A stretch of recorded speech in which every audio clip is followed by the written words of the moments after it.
All right, questions?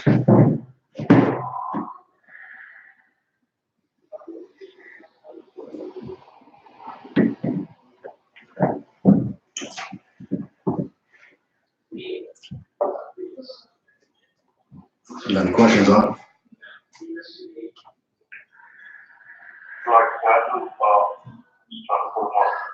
Yes, sir.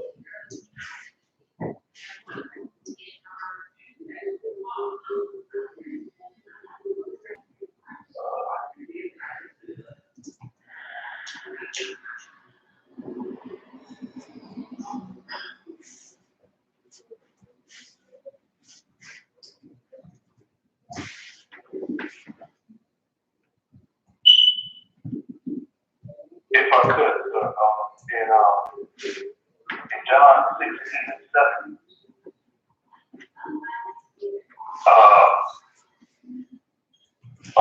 who is the comforter that's mentioned in the scripture?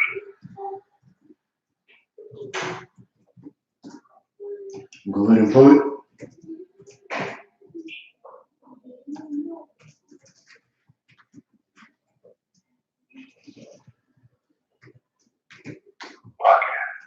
John 16:7, right?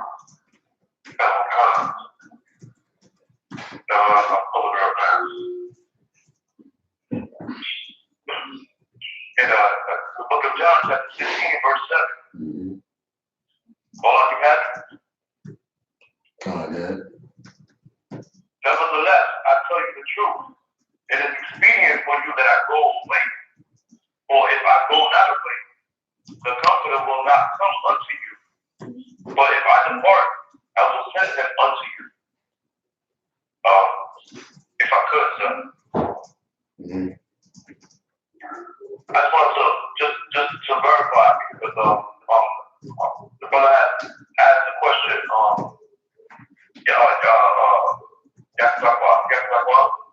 and I just wanted to verify that's Yahammana, himself coming, his return. Okay. This is John. You said what? John 16, verse 7. Start from verse 5.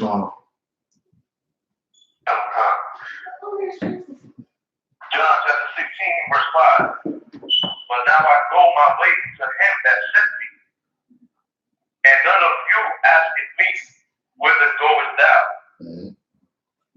Well, you know what that's talking about? That's talking about he's about to go back to the Most High. Christ's time to be sacrificed was coming, right? For him to be murdered by the Romans was coming. So now I go my way to him that sent me, who was the him, the Father. The Most High is him that sent me. Yeah. Verse 6. But because I have said these things unto you, sorrow has filled your heart. Right. So obviously, when Christ told him, the disciples did not want Christ to go die. Yeah. Verse 7. Nevertheless, I tell you the truth. It is expedient for you that I go away. For if I go not away, the Comforter will not come unto you. But if I depart, I will send him unto you. The next verse. Verse 8. And when he is come, he will reprove the world of sin and of righteousness and of judgment. 1 second. Let me drop down real quick.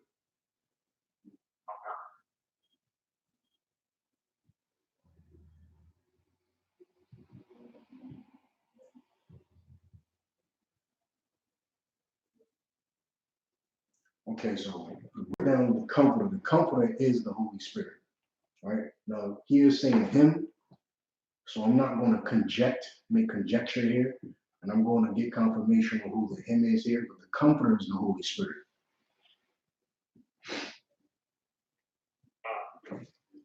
So as far as the him, I'll find out who the him is, but the Comforter is the Holy Spirit.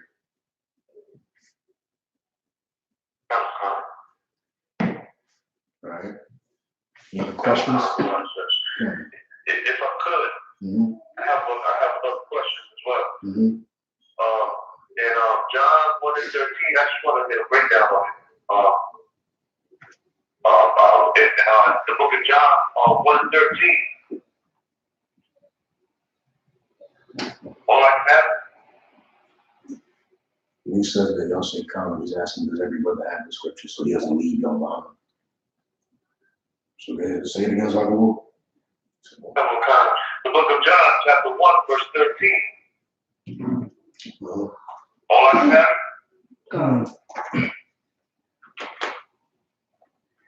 Which were born not of blood, nor of the will of the flesh, nor of the will of man, but of the Most High.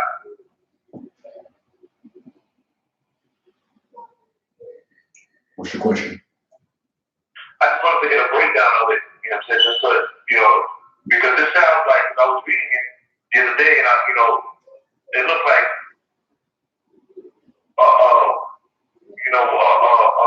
a precept that a Christian may quote, you know what I'm saying, that will say, because if you look at verse 12, you want me to read verse 12? If you need to, then. No, so verse 12, but as many as received him, to them gave he power to become the sons of the Most High.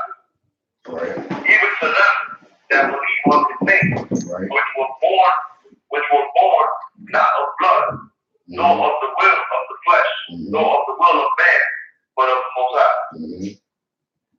So what do you? I just want to get a breakdown. Right. Well, what are you saying a Christian is going to say? That's where it says, right there where it says not of blood. You know what I'm saying? Like, as a saying, like, anybody, like, a Gentile, or anybody can be we are all God's children.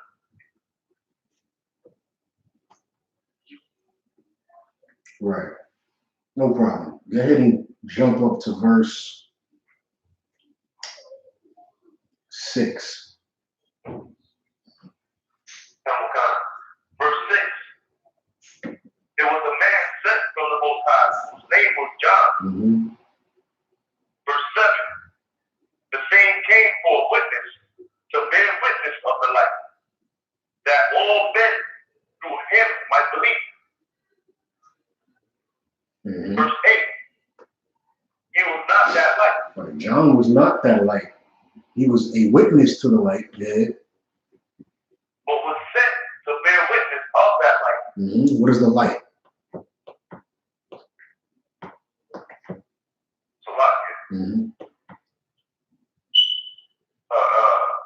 It's Yahushua. Christ is the light. He was sent to bear witness to the light, but John was not the light. Christ is the light, yeah. Verse 9.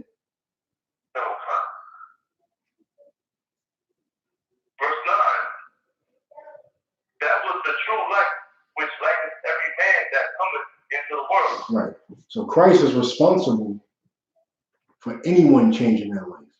Any man that gains life, it is all of Christ. You understand? Read on. Verse 10. He was in the world, and the world was made by him. Stop. What do I mean by gain? Stop. What do I mean by gain life?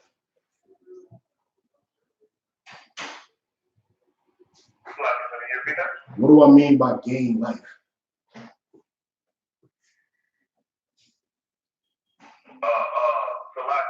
If I could, by receiving the truth, by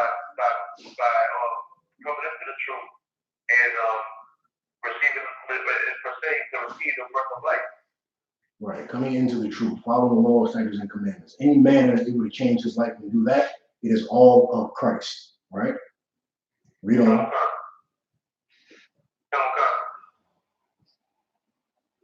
Verse 10. He was in the world, and the world was made by him, and the world knew him not.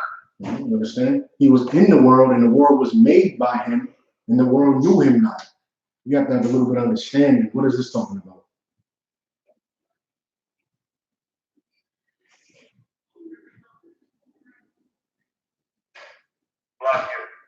Please. If I could, this referring to that he was is this referring to Yahushua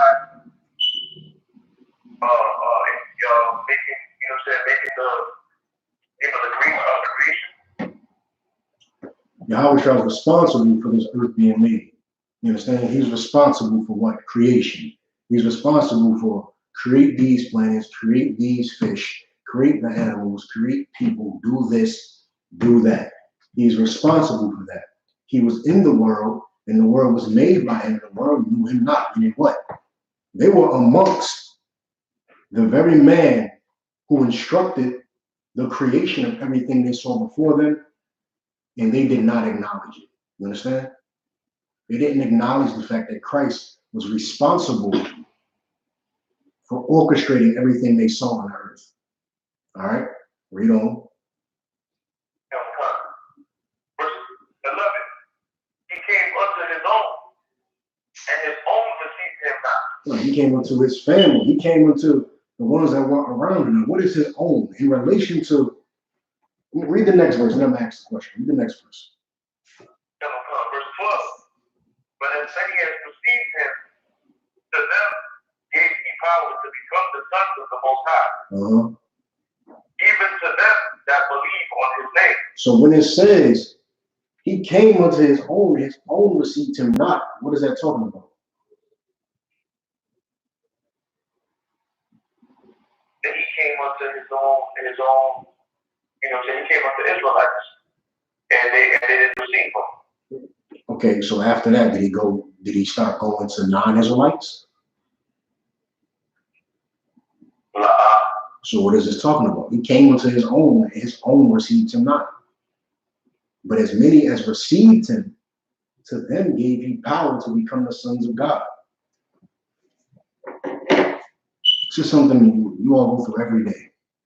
Came unto his own received him not. When you first come into the truth, what does everybody try to do?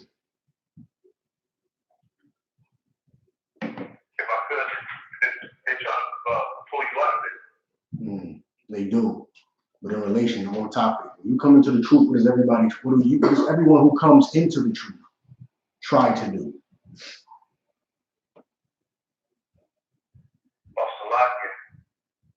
Fish. More accurately, on topic. You try to fish the people that you knew in the world. Right. Now you try to play, what's the word? You try to save everybody. You understand? You come into the truth. It's a miracle that you came into the truth, but then you come into the truth and you try to save everybody. You understand? Like that's what people try to do when they come into the truth, and it doesn't work. You come into the truth, there's just people that the Lord wants to be in the truth and they don't want to be in the truth. 9 times out of 10, the entire household coming into the truth is very, very rare. The truth turns father against mother, mother against father, son against daughter, son against father. It turns everything against one another. Husband against wife, it turns everything against one another. That's what the truth does. The truth separates the wheat from the tares. You understand? He came unto his own received him not. Christ walked around to those that were before him, those that were in Nazareth, those that were in Galilee, those that were around him that knew he was the son of Joseph. And his own received him not. You understand? But as many as received him, to them gave he power to become the sons of God, even to them that believe on his name. Amongst all those people that you come into the truth trying to save, out of the thousands that you know, out of the hundreds that know you since you were a child, odds are none of them are going to come into the truth. 1, 2 of them are going to come into the truth. You understand? He came unto Israelites that he knew. He came unto the Judites and all the southern kingdom that was around him in Jerusalem. And they received him not. And he sent the disciples out to where? To the so-called Gentiles, the northern tribes. Sent the disciples out there. Christ went and taught those disciples. Went and taught those people to become disciples. You understand? As many as received him, to them gave he power to become the sons of God, even to them that believe on his name. You understand? What is a son of God?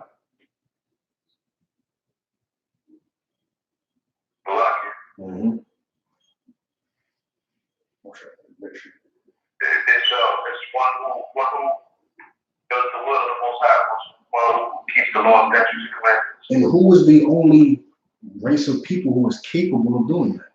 Or who doesn't, and it matters? Can an Asian stop eating pork, shrimp, crab, and lobster, and the Lord is just going to start blessing him because he's righteous? Or it's going to matter to the Most High because he's doing that? No, it does not matter. You understand? It doesn't matter. That's why we're punished when we break the law, statutes, and commandments. And when the heathens break law, statutes, and commandments, we're still punished. You understand? The heathens sell us pork, shrimp, crab, and lobster. We're punished for eating it. They're not punished for selling it. You understand? The heathens are whores and sodomites, but we get punished for being whores and sodomites. You understand? To them gave he power to become the sons of God. Gave them the ability to follow laws, statutes, and commandments, the ability to be a child of the Most High. Even to them that believe on his name. Right? Read the next verse. Verse 13, which were born not of blood, nor of the will of the flesh, nor of the will of man, but of the Most High. But of the Most High. We're born of, which were born, not of blood, nor of the will of the flesh, nor of the will of man, but of the Most High. I just gave you the breakdown. I started from 6, went down to 12, and gave you the breakdown for 13. So if a Christian tries to say which were born not of blood or will of, see, that's not physical. Anybody can be a child of the Most High. Anybody can follow Christ. If a Christian says that, what does that mean? Like, how do you combat that, I should say? Based on what I just gave you from 6 through 12. So, if I could, that it's not,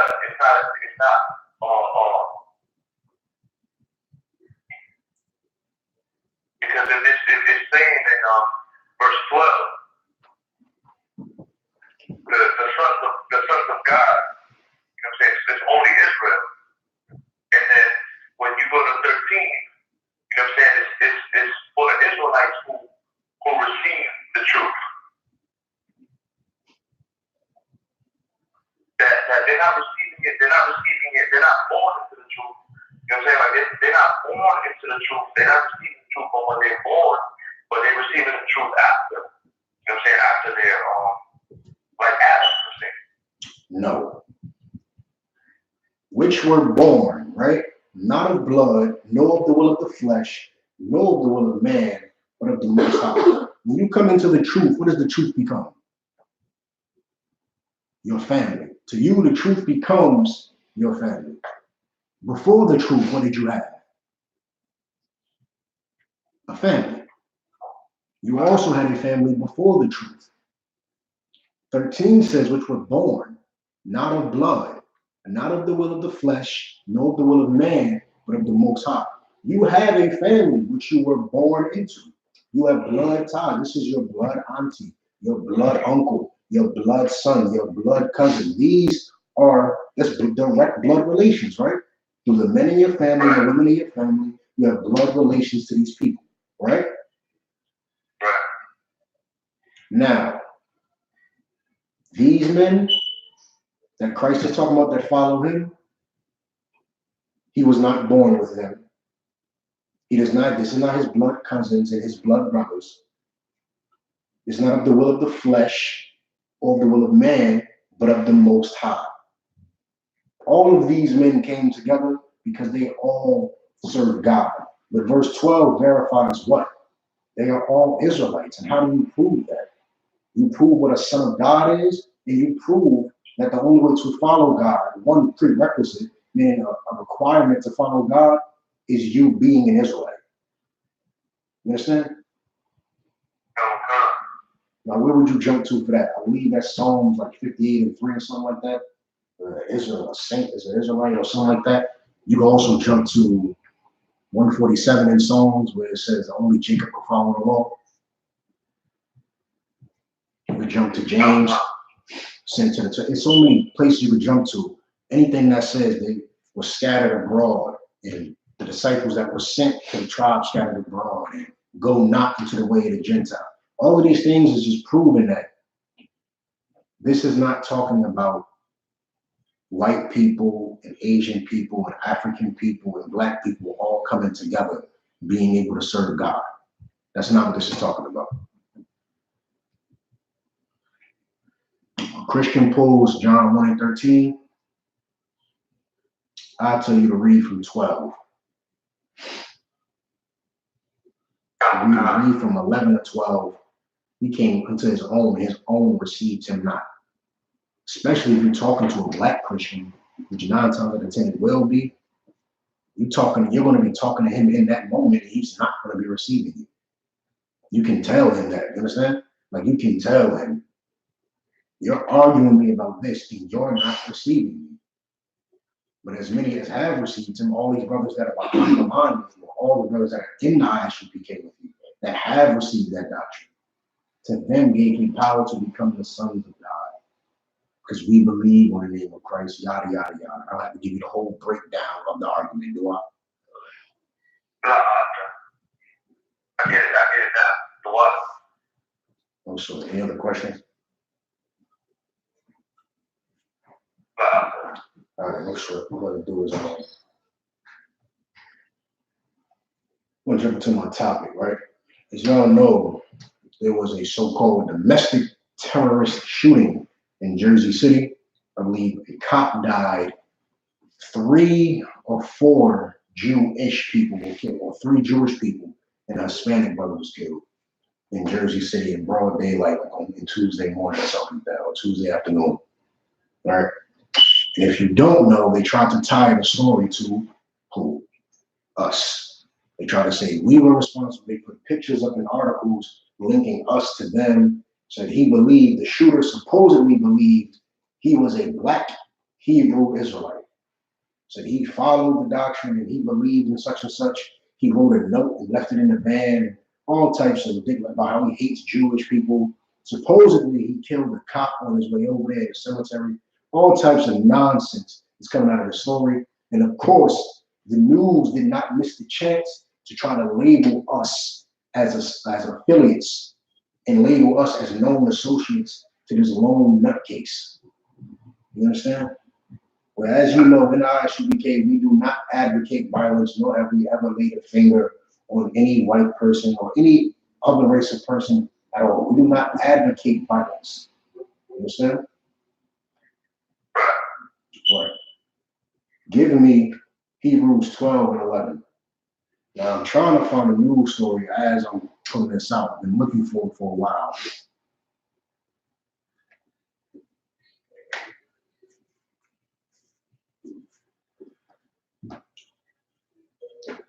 Title of this class is How to Be an Israelite.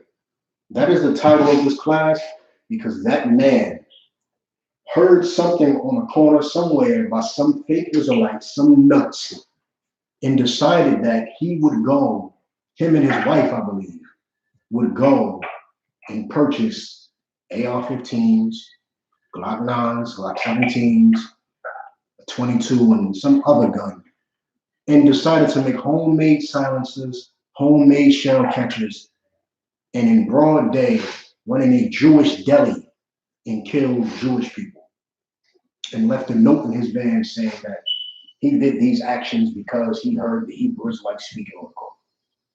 All right? Give me Hebrews 12 and 11.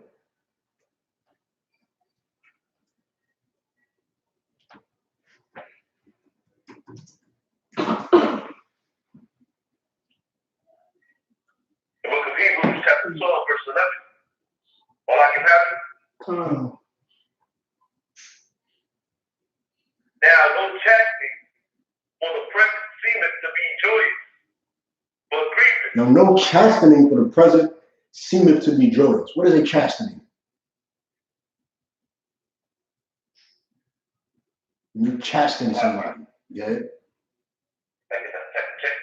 A checking, correction. For a child, when you chastise a child, you might have to physically whoop them. When you chastise an adult, when you chastise a brother in the truth, you have to correct them. These are corrections. No correction for the present seemeth to be joyous. When you get corrected in the moment, it's not something you want to hear. You understand? It's nothing you want to hear. It's not something that's you're happy. It seemeth to be joyous. You're not happy to get corrected. Why? Because obviously you messed up somewhere. Obviously you messed up somewhere, and you're not happy to be corrected in the moment. You understand? But grievous. In the moment, it seems like, oh my goodness. You might get sad. You might get mad. Anyone correcting you, when you're getting corrected in that moment, you're not happy to be corrected. Let me tell you where this brother went wrong. This brother heard 2 minutes of some speaking on the corner, or he watched a couple of YouTube videos while smoking weed, and he decided that he was going to go kill Jewish people. His lone decision was this is the actions that he wanted to take. That chastening that he would have gotten standing in front of the I.S.U.P.K, coming into an I.S.U.P.K classroom, would not have allowed him to do that. You understand? Read on. Nevertheless, afterward it yielded the peaceable fruit of righteousness unto them which are exercised thereby. If he would have actually been affiliated with I.S.U.P.K, you would know from the men that are currently in the I.S.U.P.K that he would have never taken that type of action. It yielded peaceable fruit of righteousness. He would have got corrected and said, no, you cannot smoke weed. You cannot do this. You can't eat pork, shrimp, crab, and lobster. You cannot take these actions and be a righteous man. Our people are oppressed in this country. We would explain the oppression. He would begin to understand. And he would say what afterwards? The way to beat your oppressor is to follow God. He would have never heard us say what? Go pick up a rifle and shoot Jewish people in the middle of Jersey City in the deli. That's what he would have never heard coming out of the mouth of a real priest and prophet. Now, who knows where he heard what he heard or what he heard? Who knows if he's just some nut that was on YouTube in his living room or in his bedroom just smoking weed? No one knows. But if he had actually gotten chastised, if he had actually gotten the correction from men of God, he would have known how to deal with his enemies. He would have known that although we are oppressed, the answer to your oppression is not the murder of the oppressors. The answer to the crimes that are committed against blacks and Hispanics is not to commit crimes against the people who commit crimes against you. Why do you think men go to jail in the world every day? Why do you think there's revenge shootings every week? Why do you think there's gang issues? Men who commit crimes against other men never prosper. It's called a crime for a reason. You don't fight crime with crime. It may sound like a foreign concept because we're so aggressive on the corner, but no one in the I.S.U.P.K commits crimes. You understand? It sounds ridiculous. It sounds ridiculous because on the corner, we're just so aggressive and there's no way they're telling the truth. There's no way they serve a black Christ that no one's ever seen, and they're dressed like this and it's all black and his boots this, his braid this, and his beard this. There's no way, brother, no one in the I.S.U.P.K advocates violence. And if that brother would have actually sat in a classroom, actually stood in front of one of our camps, multiple classes, been affiliated with the I.S.U.P.K, he would have never done what he did. You understand? Give me 1 Corinthians 9:27.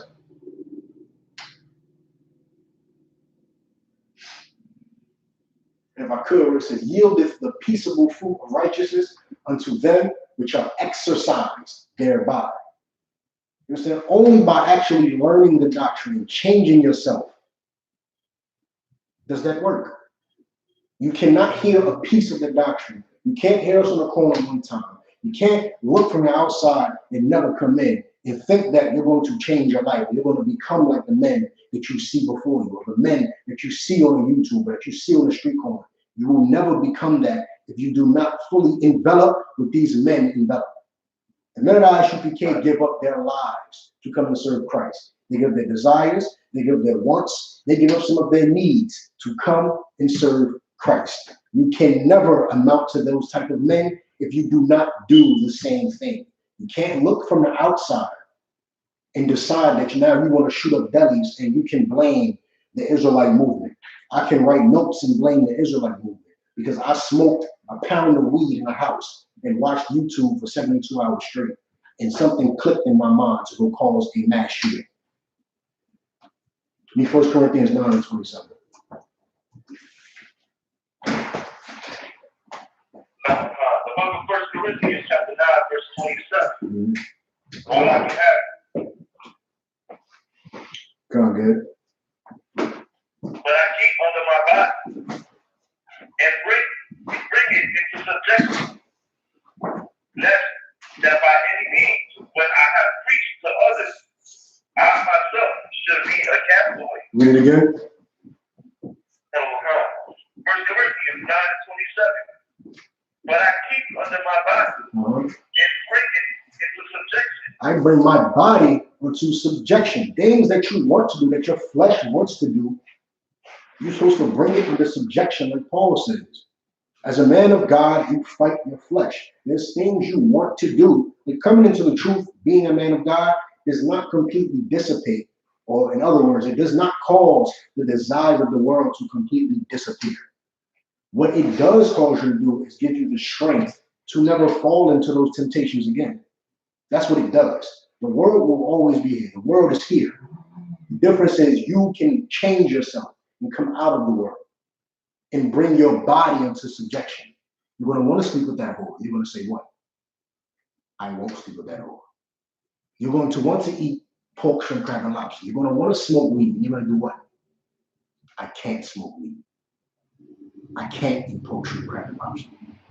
You're going to want to celebrate Christmas. And you're going to say, what? I cannot celebrate Christmas. These things are against my God. Keep your body under subjection. Read on. Oh God. Lest that by any means, when I have preached to others, I myself should be a castaway. Lest that by any means, when you get done teaching what you're teaching, talking what you're talking, and get off the corner, that you yourself should leave the truth. It is impossible for you to go in the corner and say, you cannot eat pork, shrimp, crab, and lobster, and go home and eat pork, shrimp, crab, and lobster. That is impossible. It does not work. These are some of the disciplines that you have to be an Israelite. This is how to be an Israelite 101. You're going to hear I.S.U.P.K, and then you're going to hear a bunch of fake Christian Israelite groups on the corner and in their little churches and whatever they're doing, whatever they're talking about, you're going to hear them. And the difference is you have brothers on the corner of I.S.U.P.K that would never say anything we do not follow. We're capable of telling you do not celebrate Thanksgiving because we would never celebrate Thanksgiving. We're capable of telling you never join the army because we would never join the army. We know the consequences. We're capable of telling you to never eat pork because we would never eat pork. We would never get on a stand and publicly accuse people of doing or publicly hold our people accountable for the crimes they commit against God to turn around and commit crimes against God in our own household. You understand? I keep under my body and bring it into subjection so that when you have preached to others, you don't become a castaway. Like how would it look if we got on the corners and we got on the podium and preached to the people and told the people, condemn them for the crimes they did just to become a castaway? Just for that same brother that talks about the truth, eating pork, shrimp, crab, and lobster, for not being able to hold the fort down. Drop that. Read Proverbs 12:1.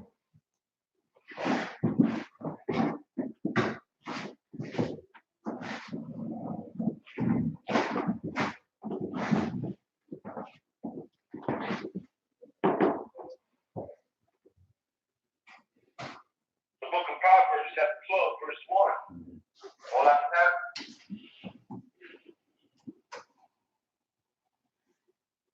Whoso loveth instruction, loveth knowledge. But he that hateth reproof is brutish. Read it again. Proverbs 12:1. Whoso loveth instruction, loveth knowledge. But he that hateth reproof is brutish. Whoever loves instruction loves knowledge. If you love to be instructed and you love to hear no, you're wrong. You're wrong here, you're wrong there, you're wrong, you're always wrong. Now here's how you become always right. Here's how you become always right. You're wrong. You're doing this and it's wrong. Celebrating Christmas is wrong. You have white friends that you love to go smoke weed and be buddy with. You're wrong. You understand? You hate your people. You sell weed. You sell crack. You gangbang. You are wrong. If you love to hear that, if you hear us on the corner and you begin to fall in love with the words you hear, that means you love knowledge. If you love instruction, that means you love knowledge. In the world we live in, you live around stupidity.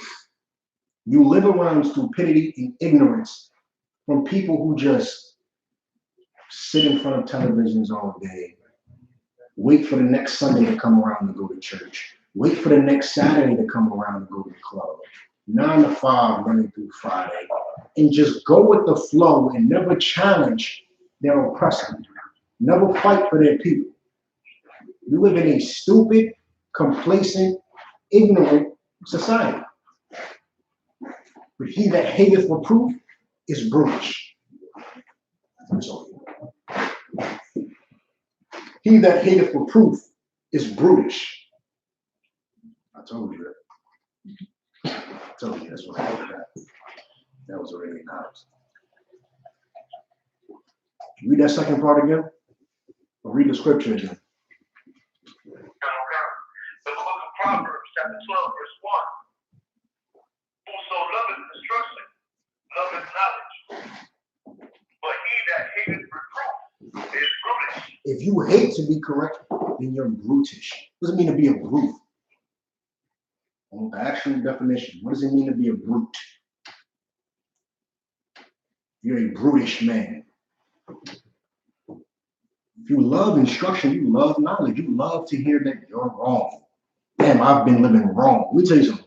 When you first found out about the truth, you don't even know that you love to hear that you're wrong. You don't even know you love to hear it.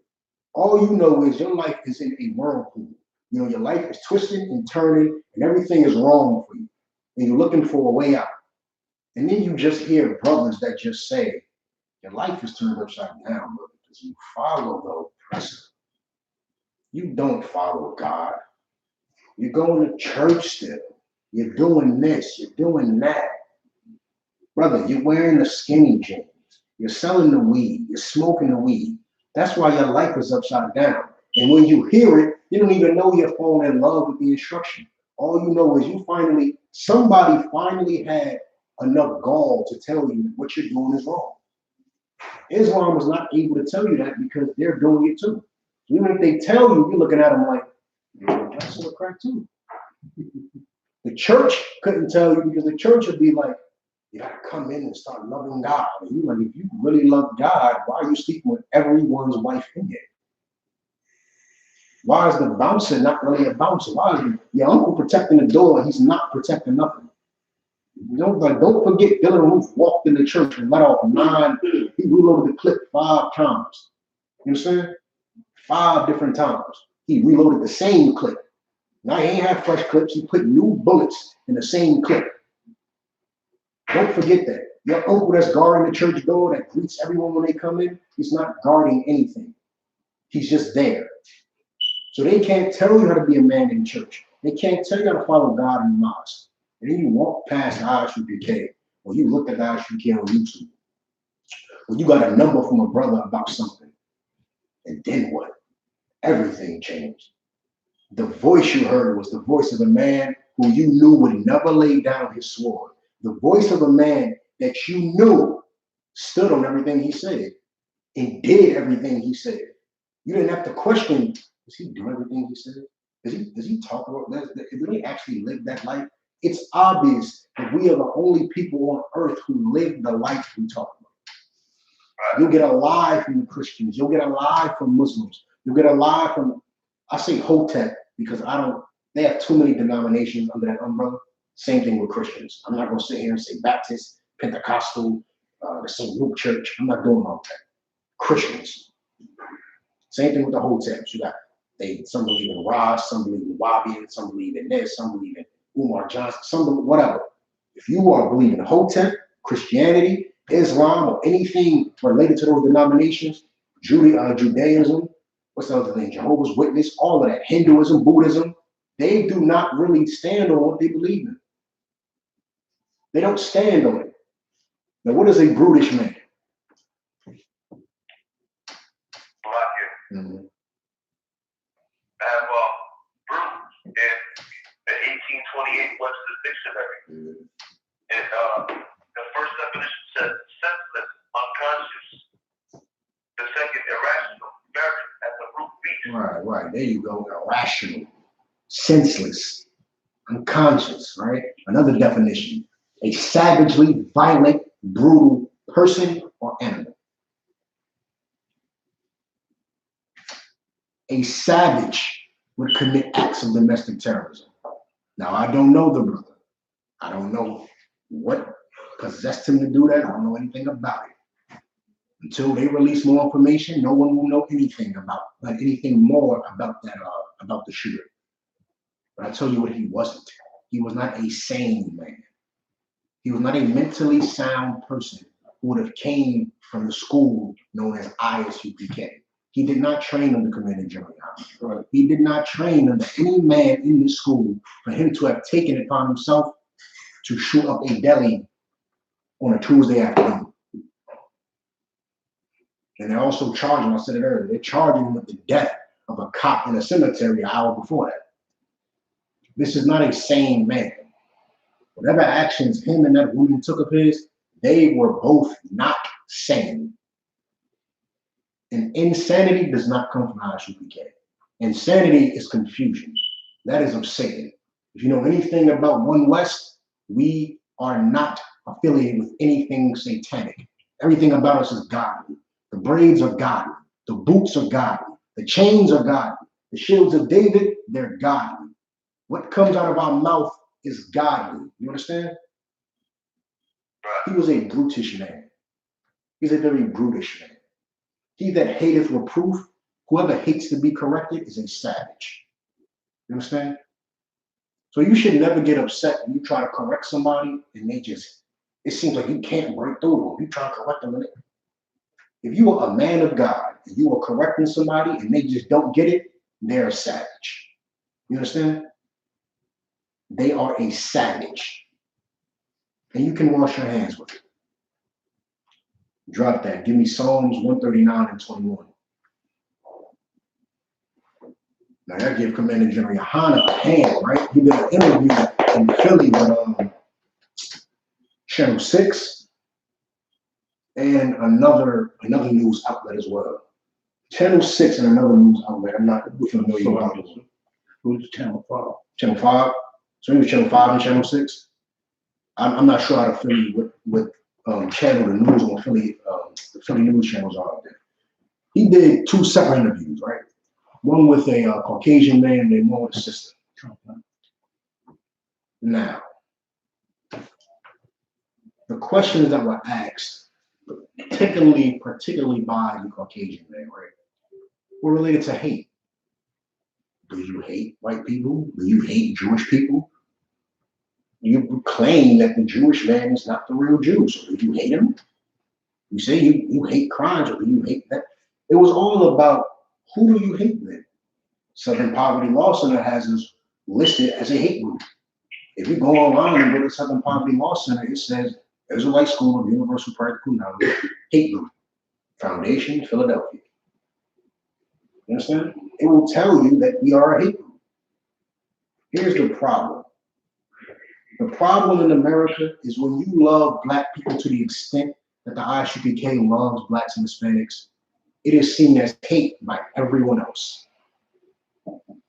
Everyone else looks at it as you must hate me because you love them so much. Because as much as they don't want to admit it, there's 2 sides to this coin. You're going to either love the people that oppress or you're going to love the oppressed. And when you love the oppressed to the point where you start telling the people, you start telling them, keep your money away from your oppressors. Keep your sons away from your oppressors' daughters. Keep your daughters away from your oppressors' sons. Keep your mind, keep your time away from your oppressor. When you begin to say these things, what do they begin to do? Look at you like what? You must hate me. You must hate me. That's what they say. Give me Psalms 139 and 21.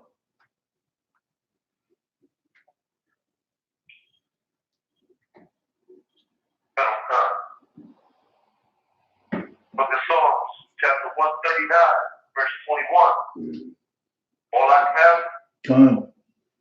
do not I hate them, O Lord, that hate thee. Mm-hmm. Read that one more time. And am not I grieved Read that. Hold on. Read that one more time.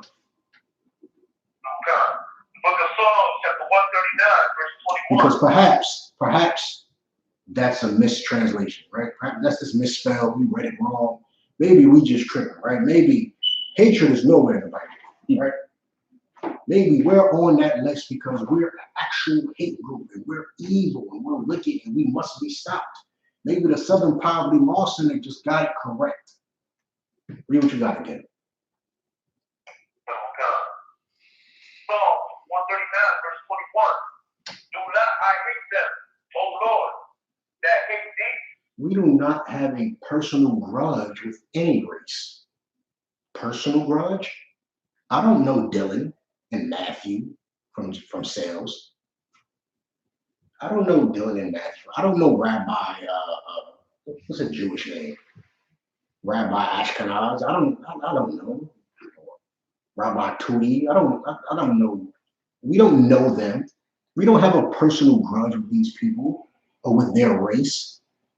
We're not anti-Semitic, right? We're not anti-Semitic. What is the only thing that a man of God is allowed to hate? What is the only thing a man of God is allowed to hate? So like you said, sin. Sin. Crimes against God. The only thing a man of God is allowed to hate is crimes against God. It just so happens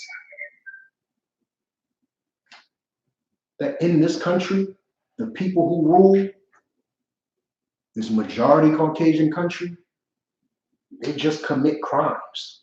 And we hate crime. The crimes we're talking about is not stolen 50 cent bag of chips from the store. That's not the crime we're talking about. We're talking about the crimes of 350,000 to 500,000 abortions every year. Those are the crimes we're talking about. The crimes we're talking about is forcing an entire race of people to live off of government assistance and then blame them for needing government assistance.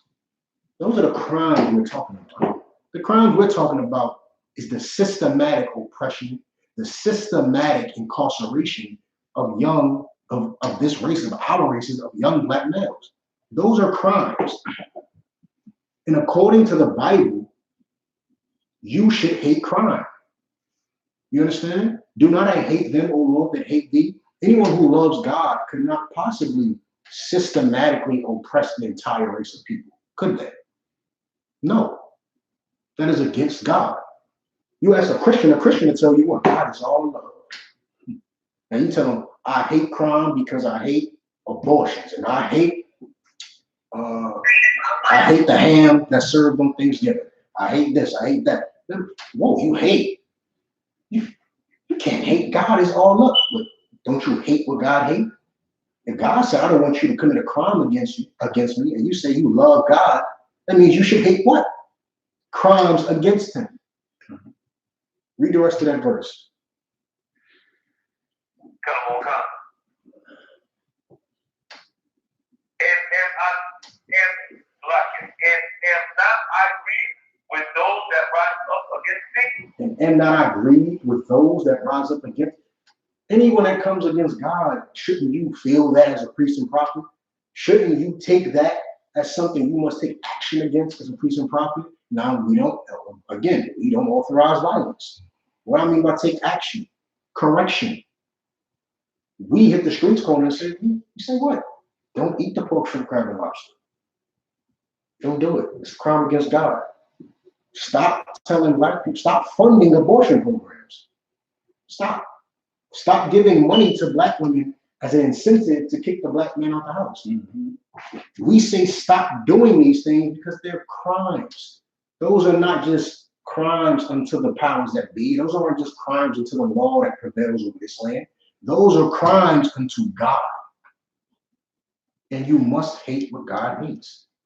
We agreed with those that rise up against God. The Most High would never authorize abortion. You understand? He would never authorize the oppression of black men. Read the next verse. Verse 22. Verse 22. I hate them with perfect hatred. I count them my enemies. I hate them with perfect hatred. I count them mine enemies. Meaning the hate we got is, what is a perfect hatred? Now you need this part for 21. Good. So like I said,